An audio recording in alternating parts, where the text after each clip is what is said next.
ఇక్కడ పెద్దవాళ్ళు ఉన్నారు. ఆనాడు 2 రూపాయలకే కిలో బియ్యం అందజేశారు. 50 రూపాయలకి హార్స్ పవర్ మోటార్ అందజేశారు. మహిళలకి ఆస్తుల సమాన హక్కు కల్పించిన వ్యక్తి అన్న ఎన్టీఆర్. అన్న ఎన్టీఆర్ గారిని స్ఫూర్తిగా తీసుకుని చంద్రబాబు నాయుడు గారు 100 సంక్షేమ కార్యక్రమాలు చేశారు తల్లి. డ్వాక్రా సంఘాలు పెట్టింది చంద్రబాబు నాయుడు గారు. దీపం పథకం ద్వారా ఉచితంగా గ్యాస్ కనెక్షన్ ఇచ్చింది చంద్రబాబు నాయుడు గారు. పసుపు కుంకుమ ఇచ్చారు. పండగ వస్తే పండగ కానుకలు ఇచ్చారు. పట్టణంలో పన్ను ఉందంటే ఇంట్లో మీరు భోజనం ఉండకపోయినా పర్వాలేదు, అన్న క్యాంటీన్కి వెళ్ళి భోజనం చేయండి అని అన్న క్యాంటీన్ కూడా ఓపెన్ చేసిన వ్యక్తి చంద్రబాబు నాయుడు గారు. పిల్లలకి స్కూల్ ఫీ రీఎంబర్స్మెంట్, మన పిల్లల్ని విదేశాల్లో చదివించాలంటే విదేశీ విద్య తీసుకొచ్చారు. ఇట్లా 100 సంక్షేమ కార్యక్రమాలు చేసిన వ్యక్తి చంద్రబాబు నాయుడు గారు తల్లి. ఇంకా జగన్ కట్టింగ్ మాస్టర్ అని చెప్పే కదా తల్లి.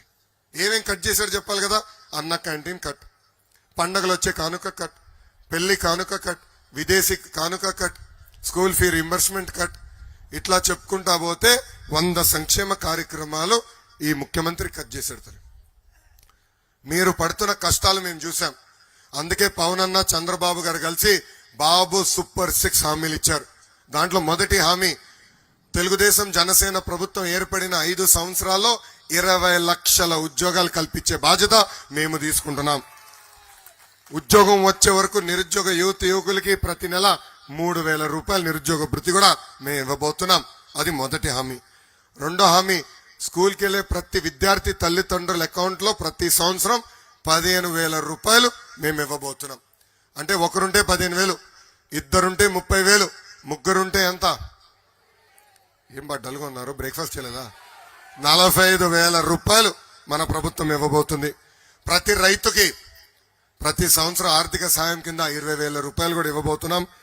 అంతేగా తల్లి, ప్రతి ఇంటికి ప్రతి ఏడా ఉచితంగా 3 గ్యాస్ సిలిండర్లు కూడా మన ప్రభుత్వం ఇవ్వబోతుంది.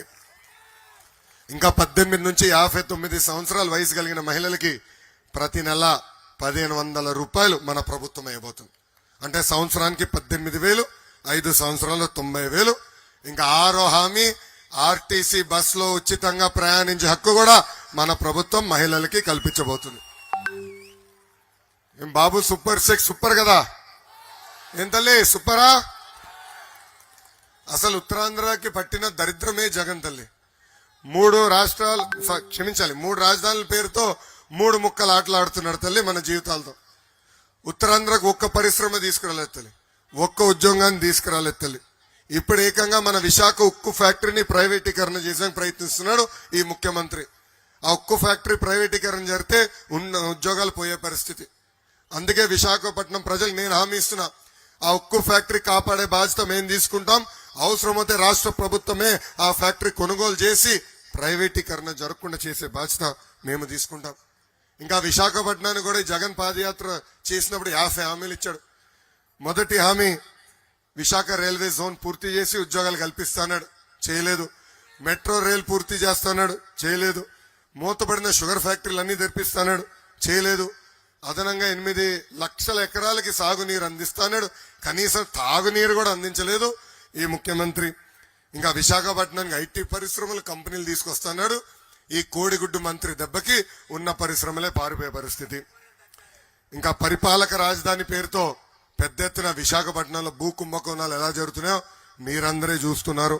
ఏకంగా ఋషికొండకి గుండు కొట్టి 500 కోట్ల రూపాయలు ఖర్చు పెట్టి ఒక్క వ్యక్తి బతికేదానికి ప్యాలెస్ కట్టుకున్నాడు తల్లి. ఒక్క వ్యక్తి బతికేదానికి ఆ 500 కోట్ల రూపాయలు కానీ టిట్కో ఇల్లుకి ఖర్చు పెట్టుంటే ఇక్కడున్న మహిళలకి 10 మహిళలకి ఇల్లు ఇచ్చుండొచ్చు తల్లి, ఇల్లు ఇచ్చుండొచ్చు. ఇక్కడున్న మీ అందరు ఒక్కొక్కరికి ఇల్లు ఇచ్చుండొచ్చు. కానీ ఇవ్వలా. ఒక్క వ్యక్తి బతికేదానికి 500 కోట్ల రూపాయలు ఖర్చు పెట్టి ప్యాలెస్ కట్టాడు. వెళ్ళి చూడండి తల్లి, అది ఒక్క భవనం కాదు, 5-6 భవనాలంట. అంటే రోజుకో భవనంలో పడుకుంటాడు అయినా. అరే ఎంత అన్యాయం చూడండి, 500 కోట్ల రూపాయలు ఖర్చు పెట్టాడు. ఏకంగా ఆంధ్ర యూనివర్సిటీలో మన పిల్లలు చదవాలని అందరు కోరిక ఉంటుంది, పిహెచ్డి చేయాలని కోరికలు ఉంటుంది తల్లి. ఇంకా ఏకంగా పిహెచ్డి పోస్టులు కూడా అమ్మేశారు తల్లి. 1400 పిహెచ్డి పోస్టులు అక్కడున్న వైస్ ఛాన్సలర్ అమ్మేశాడు. అందుకే నేను చెప్పాను నిన్న, ఆయన పేరు కూడా ఎర్ర బుక్ లో ఉందని. ఇంకా విశాఖపట్నం నార్త్కి వచ్చే గల ఇది ఒక తెలుగుదేశం పార్టీ కంచుకోట. మీరు తెలుగుదేశం పార్టీని ఆశీర్వదించారు, దీవించారు. ఎదురుగాల్లో కూడా మంచి మెజారిటీతో అన్నగారిని మీరు గెలిపించారు. మీ రుణం తీర్చుకోవాల్సిన బాధ్యత తెలుగుదేశం పార్టీ పైన ఉంది. 2014 నుంచి 19 వరకు మీరు అందరూ ఒకసారి ఆలోచించండి. ఆనాడు వేసిన రోడ్లే, ఆనాడు వేసిన డ్రైన్లే, ఆనాడు 200 రూపాయల పెన్షన్ 2000 రూపాయలు మేం చేశాం. దాదాపు 118 స్కీములు కులం మతం పార్టీలు పేర్లు లేకుండా ఆనాడు మీకు అందజేసిన పార్టీ తెలుగుదేశం పార్టీ. నార్త్ నియోజకవర్గంలో కమ్యూనిటీ భవనాలు కూడా కట్టిన పార్టీ తెలుగుదేశం పార్టీ. ఆనాడు హుద్దూద్ వస్తే మీ ఇంటికి పాలు పంపించాం, సరుకులు పంపించాం.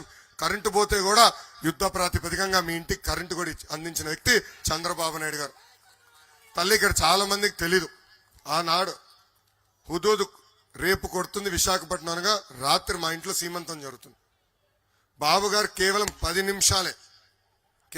నిమిషాలు ఇంట్లో ఉన్నారు. తల్లి అక్షంతలు వేశాడు, ఇంక నేను వెళ్తున్నాను, హుదూద్ కొడుతుంది, మళ్ళీ కలుస్తాను, బయలుదేరాడు తల్లి. మళ్ళీ 10 రోజుల తర్వాత తిరిగి ఇంటికి వచ్చారు తల్లి. అంటే ప్రజలే నా కుటుంబ సభ్యులని భావించి ఇక్కడ బస్సులో పడుకుని మీకు సేవ అందించిన వ్యక్తి చంద్రబాబు నాయుడు గారు. అందుకే 2019లో మీరు మమ్మల్ని గెలిపించారు. ఈ 4 నియోజకవర్గాలు ఈస్ట్, వెస్ట్, నార్త్, సౌత్, ఈ 4 నియోజకవర్గాలు నా గుండెల్లో పెట్టుకుని అభివృద్ధి చేసే బాధ్యత వ్యక్తిగతంగా నేను తీసుకుంటున్నా. ప్రత్యేక నిధులు మేము కేటాయిస్తాం, ఈ నియోజకవర్గాలను అభివృద్ధి చేస్తాం. ఇక్కడ కొండపైన నివసిస్తున్న వాళ్ళకి ఇంకా మౌలిక సదుపాయాలు రావాల్సిన అవసరం ఉంది. రోడ్లు, డ్రైన్లు, తాగునీరు కనెక్షన్ అందించే బాధ్యత మేము తీసుకుంటాం. నిరుపేద కుటుంబాలందరికీ తిట్కో ఇల్లు కట్టించి ఇల్లు అందజేసే బాధ్యత వ్యక్తిగతంగా మేము తీసుకుంటామని ఈ సభాముఖంగా నేను హామీ ఇస్తున్నా. ఏకంగా హైవే దాటాలంటే కింద నుంచి వెళ్లాల్సిన అవసరం ఉంది, లేదంటే పైనుంచి బ్రిడ్జ్ చేయాలని ప్రజలు కోరారు. అది కూడా పూర్తి చేసే బాధ్యత మేము తీసుకుంటామని ఈ సభాముఖంగా హామీ ఇస్తున్నా. ఇంకా అల్లూరి సీతారామరాజు గారి విగ్రహం కూడా ఏర్పాటు చేయాలని కలసపురంలో కోరారు. తప్పనిసరిగా అక్కడ విగ్రహం కూడా ఏర్పాటు చేసే బాధ్యత తెలుగుదేశం పార్టీ తీసుకుంటుందని ఈ సభాముఖంగా హామీ ఇస్తున్నా. ఇక్కడ ఒక వ్యక్తి వైకాపా ఇన్ఛార్జ్ కేకే రాజు గారు తిరుగుతున్నారు. ఆయన ఏకంగా నార్త్ నియోజకవర్గాన్ని గంజాయికి, రౌడీ షీటర్లకి అడ్డాగా మార్చేశాడు తల్లి. ఏకంగా మిషనరీ భూములు కూడా ఈ రోజు స్వాహా చేస్తున్నాడు ఇక్కడ ఉన్న రాజుగారు. ఇంకా ఋషికొండ భూములు, హైగ్రీవ భూములు, దసపల్ల భూములు, ఎక్కడ భూమి దొరికితే కొట్టేస్తాడు తల్లి. దయచేసి పొరపాటున ఆయనకి మీ ఇల్లు చూపించదు తల్లి, మీరు నివసిస్తున్న భూమి చూపించదు తల్లి. కన్ను పడితే మీ భూములు కూడా కొట్టేస్తాడు ఈ రాజు. అలాంటి పరిస్థితులు ఈ రోజు మనందరం ఉన్నాం. ఇక్కడున్న కార్యకర్తలు కూడా నేను హామీ ఇస్తున్నా. ఎవరు? అరే నేను పూర్తి చేయని అబ్బా, నా స్పీచ్ పూర్తవుతే మీకు అన్ని కవర్ చేస్తున్నా, చెప్తున్నా, వస్తున్నా. అరే బా, ఆయన నాయకుడు జగన్ రెడ్డి ఉన్నాడు ఎర్ర బుక్ లో, నీకు ఎందుకు డౌట్? తెలుగుదేశం పార్టీ బలం తెలుగుదేశం పార్టీ కార్యకర్తలు. నాయకులు మారి పార్టీ మారి వెళ్ళినా పార్టీకి అండగా నిలబడింది తెలుగుదేశం పార్టీ కార్యకర్తలు. అన్న ఎన్టీఆర్ ఏ ముహూర్తంలో పార్టీ స్థాపించారో తెలియదు కానీ ఆ పసుపు జెండా చూస్తేనే ఒక నూతన ఉత్సాహం మనకి. వైకాపా నాయకులకి boom president medal, Andhra gold కావాలి కానీ మనకి మన నాయకుడు పిలుపు రా కదలి రా అంటే చాలు పరిగెత్తుకుంటా మనందరం వెళ్తాం.